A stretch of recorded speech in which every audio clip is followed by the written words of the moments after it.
PSC अड्डा में आप सभी का स्वागत है। आज हम मध्य प्रदेश का जो है बिल्कुल बेसिक स्ट्रक्चर पढ़ने वाले हैं। क्या है ना, अपन सब कुछ पढ़ लेते हैं ना, एडवांस चीज़ें सब पढ़ लेते हैं, पर बिल्कुल जो बेसिक चीज़ें हैं वो भूल जाते हैं या उनको पढ़ते ही नहीं है। अपन सोचते हैं कि उनसे क्वेश्चन नहीं आएगा, पर एक्चुअल में वही तो बेस होता है ना। जब एक बिल्डिंग बनाते हैं अपन तो नींव रखते हैं ना, तो ये जो स्टार्ट का जो बिल्कुल पोर्शन रहता है ना, बिल्कुल सामान्य ज्ञान, मध्य प्रदेश का सामान्य परिचय, ये बेस का काम करता है। ठीक है, पर अपन नहीं पढ़ते हैं इसको। बहुत बार ऐसा होता है कि नहीं पढ़ते, जल्दबाजी में मेन मेन चीज़ें पढ़ जाते हैं, पर ये नहीं पढ़ते। और जब यहाँ से क्वेश्चन आता है तो अपन को ऐसा लगता है अपन को आता है, पर जैसे ही एग्जाम हॉल में बैठे और सामने क्वेश्चन आया तो कन्फ्यूज़न ही कन्फ्यूज़न।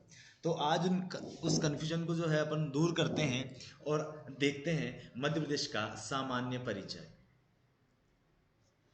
चलिए, पहला क्वेश्चन ये बनेगा कि मध्य प्रदेश का जो है गठन कब हुआ था। ठीक है, मध्य प्रदेश का गठन हुआ था 1 नवंबर 1956 में। मैंने मध्य प्रदेश का एक अलग ही गठन का पूरा वीडियो है, उसमें मैंने आप लोगों को बताया था कि मध्य प्रदेश कैसे बना, कैसे उसका गठन हुआ था। तो मध्य प्रदेश का जो गठन है ना, वो देखिए, एक होता है गठन और एक होता है पुनर्गठन। तो पहला क्वेश्चन क्या है कि मध्य प्रदेश का गठन कब हुआ था, तो 1 नवंबर 1956। 1 नवंबर 1956। तब मध्य प्रदेश के पास कितने जिले थे, तो 43 जिले थे, है ना। ये भी क्वेश्चन बहुत बार आया है। तो गठन के समय मध्य प्रदेश के पास कितने जिले थे, तो 43, 43 जिले थे। ठीक है, अब क्या आता है, मध्य प्रदेश जब मध्य प्रदेश नहीं था, है ना, यह पुराना नाम अपन बोल सकते हैं। मध्य प्रदेश जब मध्य प्रदेश नहीं था तब उसका नाम क्या था। ठीक है, तो मध्य प्रदेश का नाम था CPN बरार। CPN बरार के नाम से जाना जाता था। यानी ऐसा प्रांत जहाँ पे ब्रिटिश सरकार जो है सीधा राज करती थी। क्या करती थी, सीधा राज करती थी, है ना। तो उसको क्या बोलते थे, CPN बरार, यानी सेंट्रल प्रोविजन एन बरार के नाम से जाना जाता था। अब मध्य प्रदेश के अन्य नाम अपन देखेंगे तो देखना, हृदय प्रदेश, नदियों का मायका। हृदय प्रदेश क्यों बोलते हैं, कि भारत के बिल्कुल बीच में है, यानी जहाँ मानव शरीर में जिस प्रकार बीच में हृदय होता है, उसी प्रकार जो है मध्य प्रदेश बसा हुआ है, तो इसलिए इसको क्या बोलते हैं, हृदय प्रदेश बोलते हैं। नदियों का मायका, नदियों का मायका क्यों बोलते हैं, क्योंकि यहाँ से बहुत सारी नदियाँ निकलती हैं जो किसी अन्य राज्य की जीवन रेखा या जीवन दायिनी बनती है। कोहिनूर प्रदेश बनते हैं अपन, कोहिनूर प्रदेश भी इसको बोलते हैं। अपन को पता है भारत की एकमात्र ऐसी जगह है जहाँ पे क्या होता है, हीरे की खदान या हीरा निकलता है, जो सक्रिय खदान है वो कहाँ पे है, तो पन्ना में। पन्ना कहाँ पे आता है, तो मध्य प्रदेश में। ठीक है, जनजाति प्रदेश बोलते हैं। जनजाति प्रदेश क्यों बोलेंगे, क्योंकि मध्य प्रदेश एक ऐसा राज्य है जहाँ सर्वाधिक वन पाए जाते हैं। मध्य प्रदेश ऐसा राज्य है जहाँ सर्वाधिक वन पाए जाते हैं। अब जहाँ वन है वहीं पे जनजाति निवास करती थी। मैं पहले की बात कर रहा हूँ, अभी की बात नहीं कर रहा हूँ।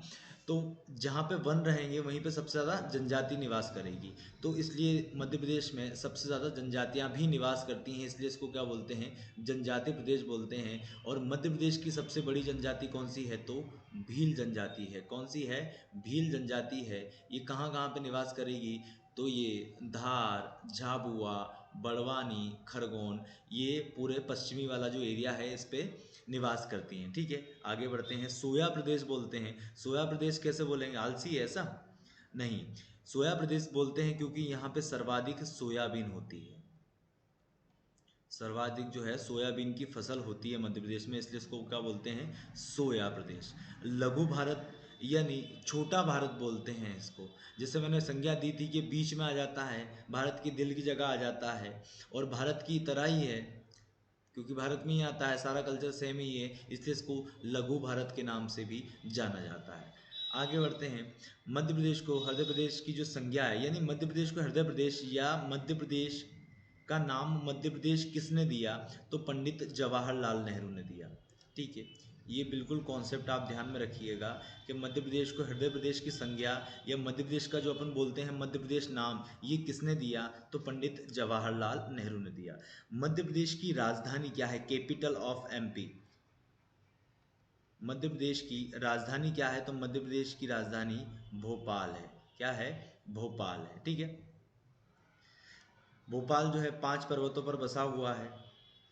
ठीक है, और इसे मध्य प्रदेश की झीलों की नगरी कहा जाता है। मध्य प्रदेश की झीलों की नगरी कहा जाता है। ठीक है, यहीं पे मध्य प्रदेश के जो मुख्यमंत्री हैं, जो भी तत्कालीन मुख्यमंत्री होता है वो कहाँ पे निवास करेगा, तो भोपाल में करेगा, श्यामला हिल्स पर। श्यामला हिल्स पर, है ना, थोड़ा सा ध्यान रखिएगा जो भी मैं बातें बोल रहा हूँ। कहाँ पे निवास करेगा, तो श्यामला हिल्स पर करेगा। ठीक है, इसे क्या बोलते हैं, तो झीलों की नगरी बोलते हैं, है ना। मध्य प्रदेश में झीलों की नगरी किसे कहा जाता है, तो भोपाल को कहा जाता है। ठीक है, आगे अपन बढ़ते हैं। मध्य प्रदेश की राजकीय मछली कौन सी है ना, फिश। राजकीय मछली कौन सी है, तो महाशेर है, महाशेर। ठीक है, 2011 में इसको घोषित कर दिया था। इसको घोषित कब किया था, तो 2011 में इसको घोषित कर दिया था। ठीक है, ये जो दो आपको अटपटे से नाम दिख रहे हैं, ये इसके साइंटिफिक नाम है जो आपको याद रखने होंगे। ठीक है, आगे अपन बढ़ते हैं। राजकीय नाट्य, नाट्य। ठीक है, ये नाटक होता है जो मध्य प्रदेश का राजकीय नाटक है, जिसे नाट्य बोलते हैं। प्रॉपर बोलेंगे तो नाटक है, जो माच नाटक है। कौन सा है, माच। ये जो होता है ये मालवा क्षेत्र में होता है। ये कहाँ होता है, तो मालवा क्षेत्र में होगा, और इसे मध्य प्रदेश का राष्ट्रीय नाटक बोलते हैं। कौन सा, माच। आगे बात करते हैं मध्य प्रदेश का राजकीय नृत्य, डांस। ठीक है, मध्य प्रदेश का राजकीय नृत्य तो ये है राई। राई, और ये जो होता है ये होता है बुंदेलखंड क्षेत्र में। ये कहाँ होगा, तो बुंदेलखंड क्षेत्र में होगा। और मध्य प्रदेश का राजकीय नृत्य कौन सा है, तो राई। कहाँ होता है, तो बुंदेलखंड क्षेत्र में। ठीक है, मैंने आपको पठार पढ़ाए थे तो उसमें आप समझ जाएंगे कहाँ पे होगा। उसके बाद राजकीय खेल कौन सा है अपना, तो मलखम्ब है। राजकीय खेल कौन सा है, तो मलखम्ब है। 2013 में इसको घोषित किया था। 2013 में इसको घोषित किया था। और मध्य प्रदेश के पुरस्कारों में मलखम्ब पुरस्कार, यानी जो एक पुरस्कार और है, प्रभास जोशी पुरस्कार, ये भी कब ऐड किया था, तो 2013 में ऐड किया था। और ये काय के लिए दिया जाता है, तो मलखम्ब में जो प्लेयर अच्छा करते हैं उनको प्रभास जोशी पुरस्कार दिया जाता है। 2 लाख रुपए इसकी राशि है। ठीक है, बिल्कुल साधारण सी बातें कर रहा हूँ। आप लोगों को ऐसा लगेगा हमको पता भी है, और आप लोगों को ऐसा भी लगेगा हमें नहीं भी पता है। बीच वाला काम चलेगा यहाँ पे। ठीक है, उसके बाद देखेंगे मध्य प्रदेश की राजकीय नदी कौन सी है, तो नर्मदा नदी है। ठीक है, कौन सी नदी है, नर्मदा नदी है। उसके बाद राजकीय फसल कौन सी है, तो जैसे मैंने बताया यहाँ पे क्या होती है, सबसे ज़्यादा सोयाबीन होती है। ग्लाइसिस मैक्स इसका क्या नाम है, साइंटिफिक नाम है। ग्लाइसिस मैक्स इसका क्या नाम है, तो साइंटिफिक नाम है इसका। और एक्चुअल में क्या है, तो सोयाबीन है, जिसे अपन साधारण भाषा में जानते हैं। ये क्या है, मध्य प्रदेश की राजकीय फसल है। ठीक है, आगे बढ़ते हैं। ठीक है, मध्य प्रदेश दिवस किस दिन मनाया जाता है। मध्य प्रदेश दिवस किस दिन मनाया जाएगा, तो 1 नवंबर को मनाया जाएगा। क्यों, क्योंकि 1 नवंबर 1956 को मध्य प्रदेश का गठन हुआ था, इसलिए मध्य प्रदेश दिवस किस दिन मनाया जाएगा, तो 1 नवंबर को। उसके बाद क्या है, राज्य का अंतिम पुनर्गठन कब हुआ था। पुनर्गठन का मतलब है कि देखो 2000 से पहले क्या था कि एमपी और छत्तीसगढ़ साथ में थे। उसके बाद क्या हो गया, मध्य प्रदेश से अलग होकर छत्तीसगढ़ मध्य प्रदेश भारत का 26वां राज्य बन गया। मध्य प्रदेश से अलग होकर छत्तीसगढ़ प्रदेश भारत का 26वां राज्य बन गया। ठीक है, 26वां जब ये राज्य बन गया तो क्या हो गया, वापस पुनर्गठन हुआ मध्य प्रदेश का। ठीक है, क्योंकि कुछ ना कुछ भूमि तो अपन ने इसको दी है ना। तब मध्य प्रदेश के बाद देखो 31 अक्टूबर को ये लोग अलग हुए थे, तब मध्य प्रदेश के पास 61 जिले थे। उसमें से 16 जिले किसको दे दिए थे, तो छत्तीसगढ़ को दे दिए थे। और मध्य प्रदेश के पास कितने जिले बचेंगे, तो मध्य प्रदेश के पास 45 जिले बचेंगे। कितने, 45 जिले बचेंगे। तो देखो पुनर्गठन के समय मध्य प्रदेश के पास कितने जिले थे, तो 43। कितने थे, 43। और पुनर्गठन के समय कितने थे, तो 45। छत्तीसगढ़ को कितने दिए, तो 16 जिले और 3 संभाग दिए थे। बिल्कुल बेसिक बातें हैं, ध्यान रखिएगा। देखिए वापस बताता हूँ, मध्य प्रदेश से अलग होकर छत्तीसगढ़ भारत का 26वां राज्य बना। मध्य प्रदेश से छत्तीसगढ़ अलग कब हुआ, तो 31 अक्टूबर 2000 को। 31 अक्टूबर 2000 को अलग हो गया। ठीक है, गठन के समय मध्य प्रदेश में कितने जिले थे? तो 43। उसके बाद पुनर्गठन में मध्य प्रदेश के पास कितने जिले थे? तो 45। ठीक है, ये कॉन्सेप्ट पूरा क्लियर हो गया। पुनर्गठन कब हुआ था? तो 1 नवंबर 2000 को। और गठन कब हुआ था? तो वो भी 1 नवंबर 1956 को। बस सन चेंज है, डेट चेंज नहीं है, ना ही मंथ है। अब मध्य प्रदेश की आकृति कैसी है? तो आयताकार है। आप लोगों ने मध्य प्रदेश का मैप देखा होगा, तो वो देखने में कैसा प्रतीत होता है? जैसे आयताकार हो। देखिएगा आप लोग, ये देखो, तो कैसा प्रतीत हो रहा है? आयताकार है। तो आकृति कैसी हो गई? आयताकार हो गई। अच्छा, अब आगे बात करते हैं। मध्य प्रदेश का क्षेत्रफल कितना है? तो आप लोगों को समझ में नहीं आ रहा होगा। 30 82 52, ये शुद्ध हिंदी में लिखा हुआ है। ठीक है, तो मध्य प्रदेश का क्षेत्रफल कितना है? 30 82 52। यहीं पे मैं एक बात और बताना चाहूँगा कि जब छत्तीसगढ़ अलग नहीं हुआ था, जब छत्तीसगढ़ अलग नहीं हुआ था, तब मध्य प्रदेश का क्षेत्रफल कितना था? तो 44 3 44 6 किलोमीटर स्क्वायर। ठीक है, याद रखना। वर्तमान क्षेत्रफल कितना है? तो 30 82 52। छत्तीसगढ़ मध्य प्रदेश से अलग नहीं हुआ था तब कितना था? 44 3 44 6 किलोमीटर स्क्वायर। दोनों ध्यान रखना। पहले अभी कितना है? 30 82 52। पहले था 44 3 44 6 किलोमीटर स्क्वायर। फिर ये पूछता है कि ये जो 30 82 52 है, जो 30 82 52 है, वह संपूर्ण भारत के क्षेत्रफल का कितना प्रतिशत है? तो कितना हो जाएगा? 9.38%। कितना हो जाएगा? 9.38%। इस प्रकार क्षेत्रफल के मामले में भारत में जो है मध्य प्रदेश का स्थान कौन सा हो जाएगा? तो दूसरा हो जाएगा। कौन सा हो जाएगा? तो दूसरा हो जाएगा। ठीक है, आगे अपन चलते हैं। राजकीय फल आएगा यहाँ पे, फूल नहीं है। राजकीय फल कौन सा है? तो आम है। राजकीय फल कौन सा है? तो आम है। अब बात करते हैं थोड़ी सी राजनीतिक के, है ना, पॉलिटी या पॉलिटिक्स की थोड़ी सी बातें करते हैं। अब मध्य प्रदेश में राज्यसभा सीटों की संख्या कितनी है? तो मध्य प्रदेश में राज्यसभा सीटों की संख्या कितनी है? तो 11 है। कितनी है? 11 है। लोकसभा सीटों की संख्या कितनी है? तो 29 है, 29। देखो, राज्यसभा देखा पढ़ा होगा ना, लोकसभा और राज्यसभा और विधानसभा। लोकसभा और राज्यसभा, ये कहाँ पे कौन है? ये तो राज्यसभा या लोकसभा, है ना। लोकसभा प्लस राज्यसभा प्लस राष्ट्रपति मिलके क्या बनाता है? तो संसद बनाता है।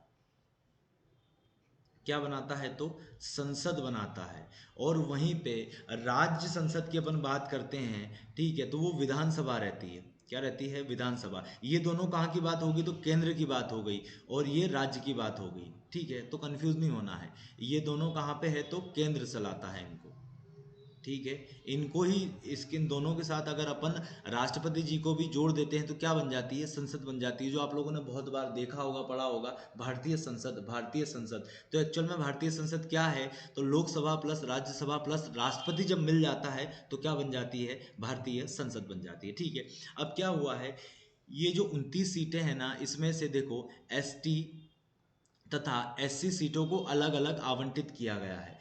एसटी प्लस एससी सीटों को अलग अलग आवंटित किया गया है। देखना, अनुसूचित जाति का मतलब होता है एससी। तो अनुसूचित जाति को कितनी सीटें दी गई हैं? तो 4। कायम की बात कर रहा हूँ, लोकसभा की बात कर रहा हूँ। फिर आगे देखना, अनुसूचित जनजाति को कितनी सीटें दी गई हैं? तो 6। यानी एससी को कितनी दी गई हैं? तो 4। और एसटी को कितनी दी गई हैं? तो 6। टोटल सीटें कितनी हैं लोकसभा की? तो 29।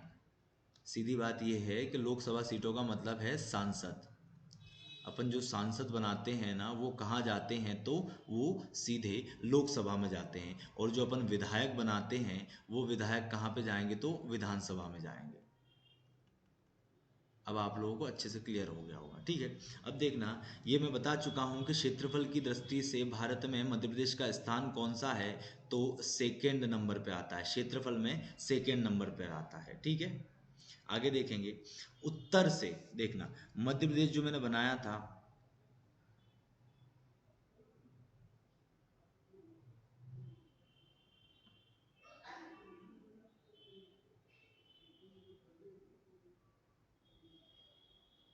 अब ये क्या बोल रहा है? देखना, ये बोल रहा है उत्तर से दक्षिण की लंबाई कितनी है। उत्तर से मध्य प्रदेश की दक्षिण की लंबाई कितनी है, तो कितनी आ जाएगी 605 किलोमीटर। कितनी आ जाएगी 605 किलोमीटर। अब अगला क्या है कि पूर्व से, मतलब यहाँ से यहाँ तक की लंबाई इसकी कितनी है, तो 870 किलोमीटर। कितनी है 870 किलोमीटर। अब देखना ये कब की बात है, वर्तमान की बात कर रहा हूँ। यहाँ पे एक चीज़ और क्या ऐड मैं कर दूंगा, एक चीज़ और क्या कर दूंगा कि विभाजन से पूर्व मध्य प्रदेश की उत्तर से दक्षिण लंबाई कितनी थी, तो 996 किलोमीटर, 996 किलोमीटर। पूर्व से पश्चिम की लंबाई कितनी थी, तो 1127 किलोमीटर। कितनी थी 1127 किलोमीटर। एरिया कितना था, यानी क्षेत्रफल कितना था, तो 44,344,6 किलोमीटर स्क्वायर। ठीक है, वर्तमान एरिया कितना है, तो 30,82,52 किलोमीटर स्क्वायर। बहुत अच्छे से आप लोगों को अब क्लियर हो गया होगा। अब यहाँ पे देखो फिर विधानसभा की बातें आ रही है। विधानसभा में 231 सीटें हैं, उसमें से कितनी लिखी है 230 पे निर्वाचन होगा और एक मनोनीत करेगा। इस चीज़ का क्या मतलब होता है कि देखो जो है 230 सीटों पर तो चुनाव हो सकता है, यानी यहाँ पे 230 उम्मीदवार चुनाव में खड़े होंगे और 230 सीटें हैं तो 230 जो है जीत जाएंगे। पर 1+1 आ जाता है, इस एक का मतलब होता है मनोनीत करना। यानी आंग्ल भारतीय जो रहते हैं, आंग्ल भारतीय मतलब वैसे भारत, वैसे अंग्रेज, एक तरीके से बोला जाए तो वैसे अंग्रेज जो आज़ादी के पश्चात अपने देश वापस नहीं लौटे और उन्होंने भारत की क्या कर ली, नागरिकता ग्रहण कर ली, तो ऐसे इंसानों को, ऐसे लोगों को क्या बोलेंगे अपन, तो आंग्ल भारतीय बोलेंगे। ठीक है, तो ये एक सीट इन लोगों की रहती है। इसका ये है कि अगर इन 230 सीटों में से अगर एक व्यक्ति, कोई भी एक व्यक्ति अगर ऐसा नहीं हो जो आंग्ल भारतीय हो, मान लो इन 230 व्यक्तियों में से एक भी व्यक्ति आंग्ल भारतीय नहीं जीता है, तो केंद्र में राष्ट्रपति करेगा और अपने यहाँ कौन करेगा, तो केंद्र में राष्ट्रपति कर देगा। ठीक है, केंद्र में राष्ट्रपति करता है मनोनीत। ठीक है, अपने यहाँ कौन करेगा, तो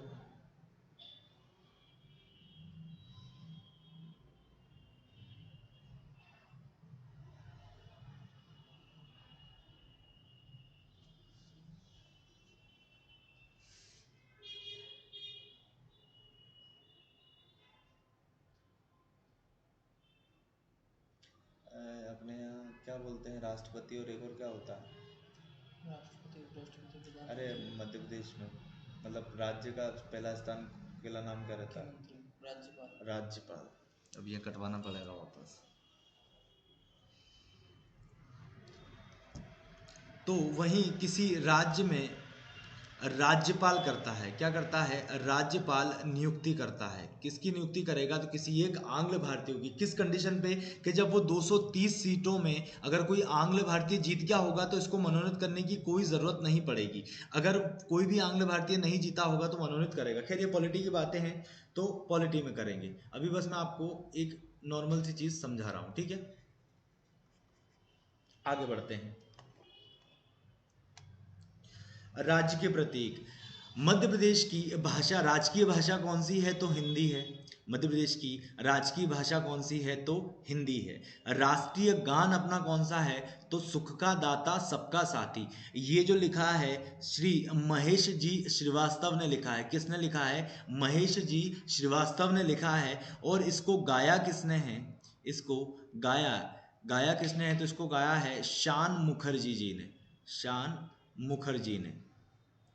ठीक है, तो लिखा किसने है, महेश श्रीवास्तव जी ने, और गाया किसने है, तो शान जी ने। ठीक है, गाना कौन सा है, तो सुख का दाता सबका साथी। ठीक है, 2010 में इसकी रचना करी थी। ये बहुत आप लोगों ने सुना होगा और बहुत चल रहा है। ठीक है, उसके बाद देखते हैं राजकीय, मध्य प्रदेश का राजकीय पुष्प कौन सा है, तो सफेद लिली। कौन सा है, सफेद लिली। राजकीय पशु कौन सा है, तो बारहसिंगा, बारहसिंगा। ये बारहसिंगा तो बहुत सारे हो जाएंगे, तो ऐसा नहीं है। बारहसिंगा जो ब्रेडरी प्रजाति का हो, कौन सा हो, ब्रेडरी प्रजाति का हो। कहाँ का हो, ब्रेडरी प्रजाति का हो। ब्रेडरी प्रजाति के बारहसिंगा कहाँ मिलते हैं, तो कान्हा किसली नेशनल पार्क में।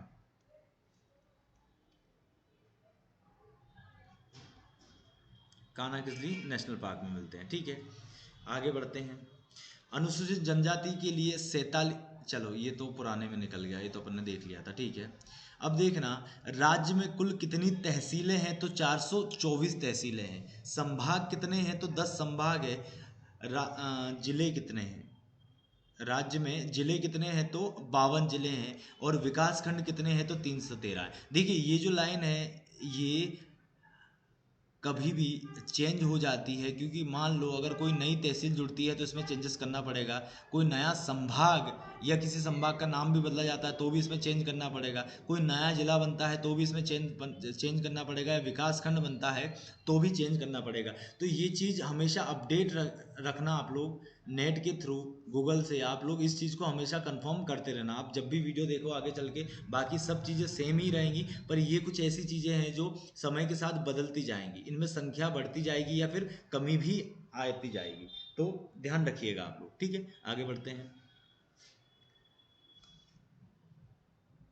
देखना, मध्य प्रदेश का राजकीय पक्षी कौन सा है, तो दूधराज या शाहे बुलबुल। दूधराज या शाहे बुलबुल। राजकीय वृक्ष कौन सा है, तो बरगद। कौन सा है, बरगद। फाइकस बेंगलेसिस, क्या नाम है इसका, फाइकस बेंगलेसिस, जो है साइंटिफिक नाम है यानी वैज्ञानिक नाम है, और अपन साधारण भाषा में इसको क्या बोलते हैं, तो बरगद बोलते हैं, ठीक है। मध्य प्रदेश में कुल शहरों की संख्या कितनी है, तो 476, ठीक है। ये भी चीज़ें अपडेट होती जाएंगी, आप लोग ध्यान रखिए। कुल नगर निगम कितने हैं, तो 16, पहले 14 थे, अभी वर्तमान में कितने हैं, तो 16 है। नगर पालिकाएं कितनी हैं, तो वर्तमान में 98 है, पहले कितनी थी, तो 100 थी, ठीक है। नगर पंचायत कितनी है, तो 264 है। जिले कितने हैं, तो 52, उससे पहले 51 थे, उससे पहले 50 थे, तो इनमें बढ़ोतरी होती जा रही है, ठीक है। कुल जनपद पंचायत कितनी है, तो 313। फिर आदिवासी विकास खंड कितने हैं, तो 89, 89, ठीक है। राजकीय पशु एवं पक्षी मध्य प्रदेश के 25वां जो स्थापना दिवस मनाया गया था, देखो स्थापना कब हुई थी, 1956 को हुई थी, तो इसमें अगर अपन 25 और ऐड कर देंगे तो कितने हो जाएंगे, ठीक है। ये आ गया 81 आ गया। अब 81 में यानी 1 नवंबर 1981 को मध्य प्रदेश की 25वीं वर्षगांठ पर क्या किया था, इन दोनों को घोषित किया था, ठीक है। उसके बाद आगे चलते हैं। मध्य प्रदेश के अंतर्वर्ती जिले, यानी मध्य प्रदेश के 18 ऐसे जिले हैं जो किसी भी राज्य की सीमा को स्पर्श नहीं करते हैं, तो वहीं 34 ऐसे जिले हैं जो किसी न किसी राज्य की सीमा को क्या करते हैं, स्पर्श करते हैं। फिर बोल रहा हूँ, 18 ऐसे जिले हैं जो किसी भी राज्य की सीमा को स्पर्श नहीं करते हैं, और 34 ऐसे जिले हैं जो किसी न किसी राज्य की सीमा को स्पर्श करते हैं, ठीक है। ये 18 ऐसे जिले हैं: ग्वालियर, धार, शाजापुर, रायसेन, नरसिंहपुर, जबलपुर, विदिशा, इंदौर, सीहोर, होशंगाबाद, दमोह, मंडला, उज्जैन, देवास, भोपाल, हरदा, कटनी, उमरिया। कितने हो गए, 18 ऐसे जिले हैं, ठीक है। आगे बढ़ते हैं। अब ऐसे जिले पढ़ना है 34, यानी 6 तो है, देखो 34, 18 ऐसे जिले हैं जो किसी भी राज्य के साथ सीमा नहीं बनाते हैं।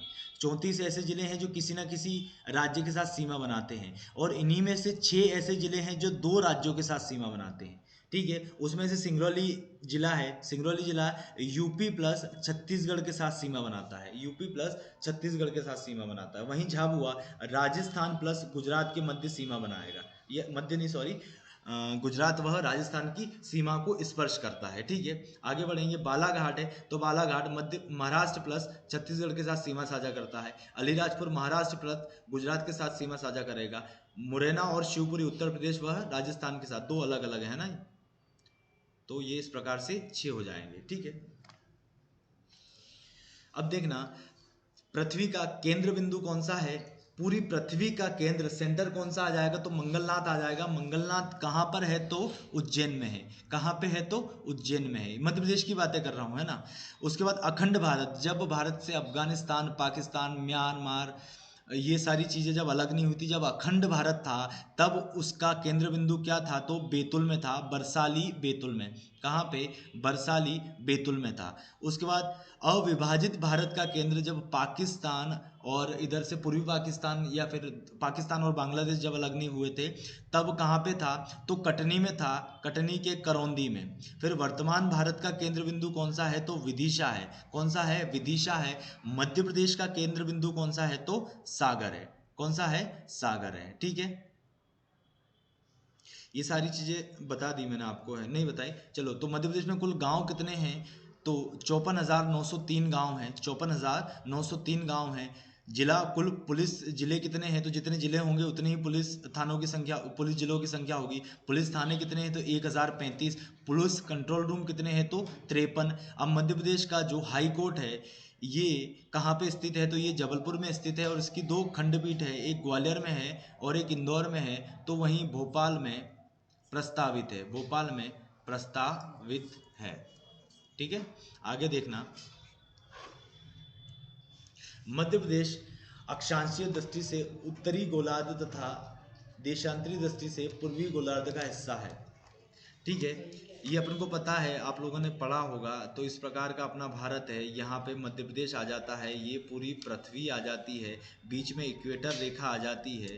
तो ये जो इक्वेटर रेखा जो यहाँ पे मध्य प्रदेश है तो उत्तर में आ गया, ये देशांतर रेखा आ गई तो ये कहाँ पे आ गया? उत्तर में हो गया और पूर्व में हो गया। ठीक है, इसलिए अपन क्या बोलते हैं? उत्तर पूर्व। ठीक है, उसके बाद मध्य प्रदेश का क्षेत्रफल मैंने बता दिया और कुल भारत का कितना प्रतिशत है? तो 9.38% है। ठीक है, अब देखना मध्य प्रदेश का जैसे बताया मैंने, मध्य प्रदेश जो है क्षेत्रफल की दृष्टि से दूसरा है। तो पहला कौन सा है? तो राजस्थान है। और दूसरा कौन सा है? तो मध्य प्रदेश है। और तीसरा कौन सा है? तो महाराष्ट्र है। ठीक है, आगे बढ़ते हैं। कर्क रेखा, देखिए मध्य प्रदेश में जो कर्क रेखा है, मध्य प्रदेश में जो कर्क रेखा है वो मध्य प्रदेश के 14 जिलों से होकर गुजरती है। ये मैंने जलवायु में भी बता दिया था आप लोगों को, रतलाम से एंट्री लेगी और शहडोल से एग्जिट लेगी। देखना, तो रतलाम, उज्जैन, आगर मालवा, ये पूरा एक ही है। आगर मालवा, राजगढ़, सीहोर, भोपाल, विदिशा, रायसेन, सागर, दमोह, कटनी, जबलपुर, उमरिया तथा शहडोल से। ठीक है, अब ऐसे देखना है कि उत्तर प्रदेश से मध्य प्रदेश के कितने जिले या कौन से जिले स्पर्श करते हैं? तो मुरैना, भिंड, दतिया, शिवपुरी, अशोकनगर, सागर, टीकमगढ़, निवाड़ी, छतरपुर, पन्ना, सतना, रीवा, सिंगरौली। यानी आप गिनोगे तो 13 जिले हो जाएंगे। यानी सर्वाधिक मध्य प्रदेश के साथ सीमा कौन बनाएगा? तो राजस्थान बनाएगा। और वहीं राजस्थान के भी अपन जिले देख लेंगे, सॉरी उत्तर प्रदेश है, और उत्तर प्रदेश के भी जिले देख लेंगे जो मध्य प्रदेश से सटे हुए हैं। तो कौन से हो जाएंगे? आगरा हो गया, इटावा हो गया, जालन हो गया, झांसी हो गया, ललितपुर हो गया, महोबा हो गया, हमीरपुर हो गया, बांदा, चित्रकूट। चित्रकूट मध्य प्रदेश में है, पर प्रयागराज हो गया जिसका पूरा नाम क्या था? इलाहाबाद था, सोनभद्र और मिजोरपुर। ठीक है, ये इतना काम का नहीं रहता खैर, पर फिर भी अपन को पढ़ना तो है, कुछ भी चीज़ छोड़नी नहीं है। राजस्थान को के साथ राजस्थान के साथ मध्य प्रदेश के कितने जिले सीमा बनाएंगे? तो मुरैना, शिवपुरी, गुना, राजगढ़, नीमच, मंदसौर, रतलाम, झाबुआ, श्योपुर। ठीक है, यानी कितने हो गए?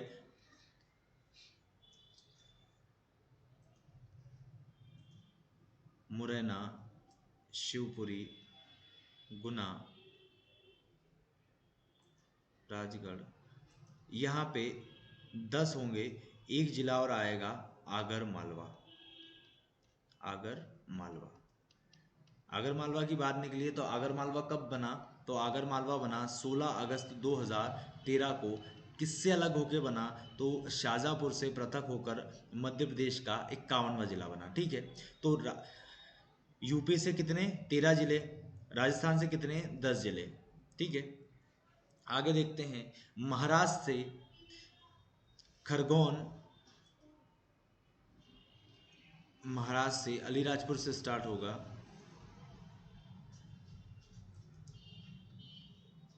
अलीराजपुर हो गया, अलीराजपुर के बाद फिर अपन चलेंगे तो बड़वानी, बड़वानी के बाद खरगोन, खरगोन के बाद बुरहानपुर,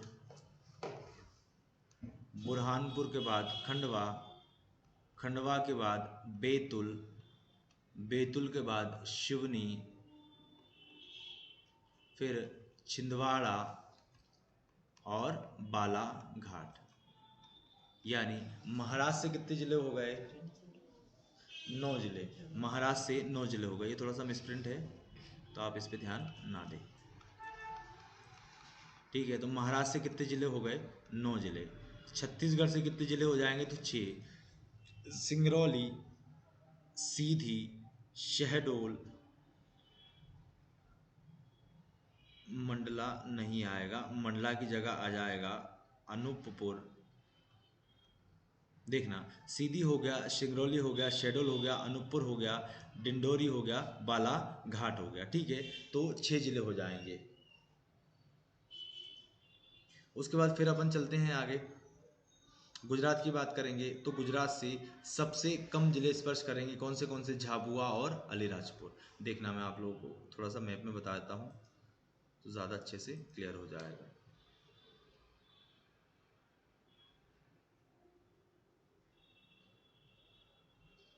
देखना, यहाँ पे आता है मुरैना। तो मुरैना राजस्थान प्लस यूपी की सीमा को स्पर्श करेगा, ठीक है। यहाँ पे आता है शिवपुरी। तो शिवपुरी भी राजस्थान प्लस यूपी को स्पर्श करेगा। यहाँ पे आ जाएगा अपना झाबुआ। तो ये राजस्थान प्लस गुजरात। और यहाँ पे इसके नीचे आ जाएगा अलीराजपुर, तो गुजरात प्लस महाराष्ट्र। और यहाँ पे आ जाएगा बालाघाट, तो महाराष्ट्र प्लस छत्तीसगढ़। और यहाँ पे आ जाएगी सिंगरौली, तो सिंगरौली यूपी प्लस छत्तीसगढ़, ठीक है। और 18 ऐसे जिले हैं जो किसी भी राज्य के साथ सीमा नहीं बनाते हैं। 34 ऐसे जिले हैं जो किसी न किसी राज्य के साथ सीमा बनाते हैं। और उनमें से 6 ऐसे जिले हैं जो 2 राज्यों के साथ सीमा बनाते हैं, ठीक है। आगे देखते हैं, मध्य प्रदेश का जो मानक समय है, यानी फिर वहीं पे ये मैं पुराना मैप बना देता हूँ, पुराने में जाना कि यहाँ पे देखना, ये यहाँ पे सिंगरौली है, ठीक है। यहाँ पे सिंगरौली है और यहाँ पे झाबुआ है। यानी चलो अगले पे देख लो वापस, ज़्यादा बेटर रहेगा।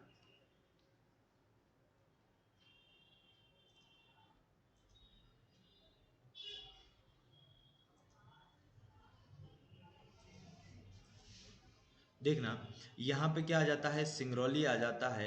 और यहाँ पे क्या आ जाएगा? अलीराजपुर आ जाएगा, ठीक है। तो इन्होंने क्या बोला है कि जो मानक रेखा जो कहाँ से जारी है, तो वो सिंगरौली से जारी है। कहाँ से जारी है? सिंगरौली से जारी है, जिसको 82.5 डिग्री रेखा भी बोलते हैं, ठीक है। इस पे ध्यान नहीं देना है, पर मेन बात क्या है, कहाँ से जारी है? तो सिंगरौली जारी है। इसका कहने का मतलब यही है कि जब यहाँ पे सूरज उगेगा, या ना यहाँ पे सूरज उग गया, कहाँ पे? सिंगरौली में, तो झाबुआ भी सेम टाइम पे उगेगा क्या? जी नहीं। अगर मान लो 7 बजे, सुबह 7 बजे सूरज उगा कहाँ पे? सिंगरौली में, तो झाबुआ 7:34 पे उगेगा। यानी कितना डिफरेंस आ गया? 34 मिनट का। कितना डिफरेंस आ गया?